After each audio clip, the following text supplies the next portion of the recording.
This started when I was doing research on the Exodus. Everybody has their opinions about the Exodus. Probably the majority nowadays say it never happened.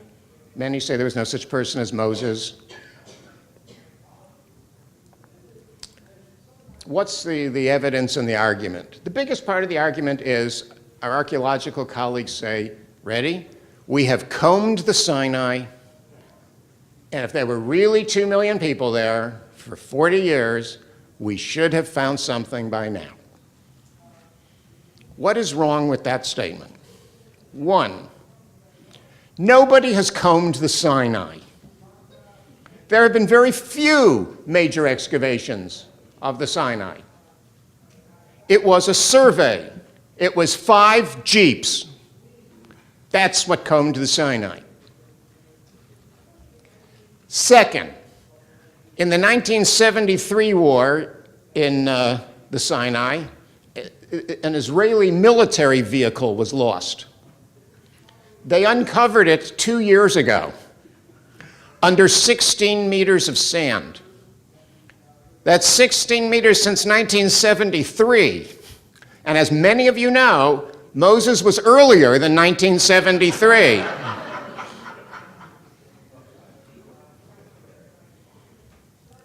Still, I would admit that even though it was a long time ago, and even though we haven't done the excavations, chances are, if it was really a couple of million people, chances are we should have found something by now. You know, an inscription from Aaron saying, Moses' mom always liked you better. You know, something.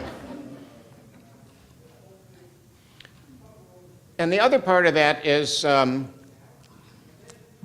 they looked for Egyptian cultural influence in Israel. Now that's a more interesting anthropological argument, that if ancient Israel had spent centuries living in Egypt, they should have had Egyptian-style pottery, Egyptian-style burials, Egyptian-style architecture, and so on and so on.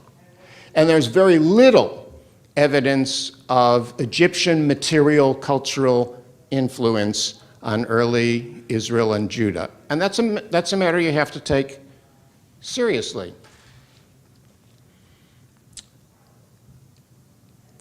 Now, the 2 million part.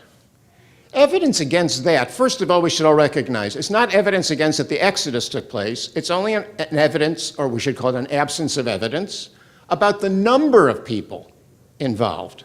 If it was a smaller Exodus, then we're done with the argument. And we never thought it was 2 million. We didn't need archaeologists digging to tell us that. Somebody calculated if the Israelites were marching 8 across, then when the first ones got to Mount Sinai, half of them were still in Egypt, if there's 2 million.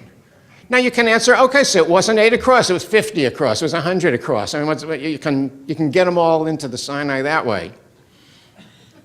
Bishop Colenso, the Archbishop of South Africa in the 19th century, who was excommunicated for what he wrote about the Bible, among the things he wrote was he calculated the amount of, what's a nice word for it? Residue. that many people would have left in 40 years in the Sinai, and he calculated that the Sinai should be fertile.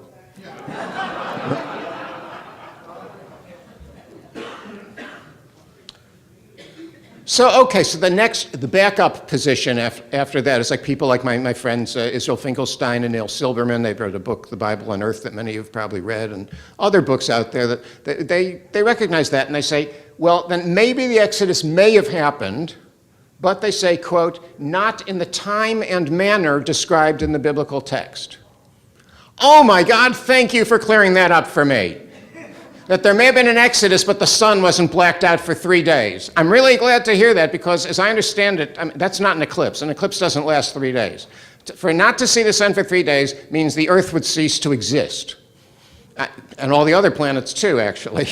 So, and that the snakes the sticks didn't turn into dragons or snakes. What that is called is archaeological confirmation of the obvious. So what I propose to do then is to look at how much we can know based on the sources of the book itself, of what was really pictured there, and put that together with what we know from archaeology. So we put the two revolutions together, the archaeological revolution and that of critical scholarship.